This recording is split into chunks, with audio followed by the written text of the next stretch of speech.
Welcome to On the Green at the Medalist. We're here with General Manager Lowell Weaver. Morning. Well, we are on the 16th tee, which is a par 4, and we are bringing you here because this is a different par 4 in the fact that it's a pretty big fairway, but there are two. Yeah, there's two of them. Yeah, it's not necessarily it's a big fairway, but there's two different ones. Yep. Well, what we're thinking is you got to look at the tee and you're trying to determine which way you're going to go. What are the certain angles and what you can do right from the start to get yourself a better score? Right. Yeah. Let's tackle it in a couple of sections. We'll first talk about angles off of the tee.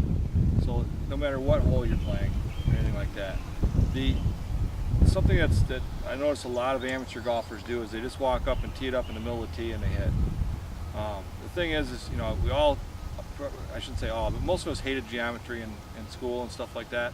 But if you play the angles, you got a lot better chance of hitting those fairways, a lot better chance of hitting the short grass and getting your next shot in play. So the thing is if I play kind of a draw, and so what I want to do is I want to tee it off on the left side of the tee and aim more toward the right, because what will happen is if the draw will actually bring it to the fairway. Whereas if I hit a draw and I tee it up on the right side of the tee, the draw that I hit's going to take it away from the fairway. And so the thing is that if you play the angles, and for me, if I play it down the right side and it draws like normal, I'm right in the middle. If I hook it, I'm down the left rough somewhere. If I don't draw it at all, I'm maybe in the right rough. But if those same three instances, if I stand in the middle and try and hit it in the middle, if I hook it, I'm in the woods left. So the thing is, it makes you go from here on your misses to here, and you get a lot better shots that way and a lot better chance to make a good shot in your next one.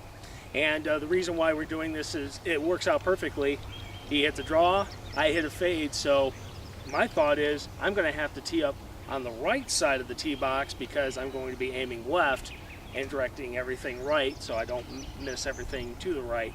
Of course, right. A lot of courses usually have obstacles on the left side, so I'm flirting with those all the time. Yeah, and the thing is you got to make yourself believe too that your aiming point is down that side of the fairway, because subconsciously, if you don't make yourself feel that, you're going to think that you got to cut it even more to get it back. So get comfortable with your shot, trust your shot, and play those angles. You'll be better off. And we also had a topic about what to use off the tee, and that was just a couple of weeks ago. Link on the bottom for that to check that out. And we're going to tee it up and see if we can hit the right fairway and set yourself up for that second shot. Sounds good.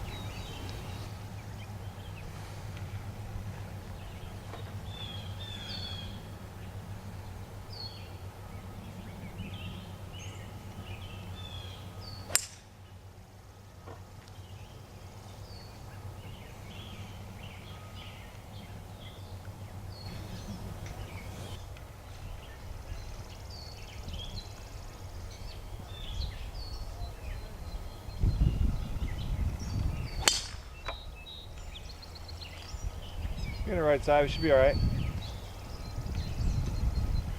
So we kind of gave you a long shot from this white tee because of the fact that Lowell played on the left side.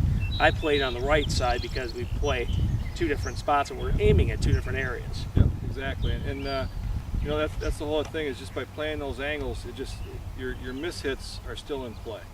And it's amazing, we were 20 feet apart the way we teed it up.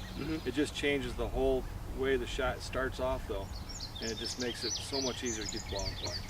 And thankfully there's a lot more room on the right, so I hopefully didn't lose my ball. Well, and I think that's a perfect example. I got lucky and hit a fairway, which is odd for me, but you teed it off over here and you hit it a little bit right. You mishit it. You didn't hit a great shot, but the thing is if you would have teed it up where I did and started off down the middle, your ball would have been lost into the trees on the right. Instead, you're in the right rough and you got a shot to the green, so it's a big difference. And the second shot's even more important, especially on a par 4. Yeah, and that's the next step of playing the angles that I was going to talk about. The reason why we chose number 16 is because it is two fairways. You've got the right side is a lot wider, a lot more forgiving. Let's say the left side is a lot tighter, and you have a lot more trouble right next to the fairway. The thing is that as you're thinking about the hole too, not only are you trying to hit the fairway, but you can also on a hole like this, it's a shorter hole. Is you kind of look and see where the pin is, and you can decide what you want to do there. Do you want to take a chance and go down the left side where it's a little bit tighter and then have a good angle into the pin, or do you want to take the right side where it's a little easier to hit the fairway but because of the bunker on the right and it's downslope to the green, and if the pin's on the right, it's really hard to get to. So, you know, you kind of look at the angles for your next shots too. So if you're good enough to where you think you can always hit a fairway with your tee shot, which that's not me, but I try.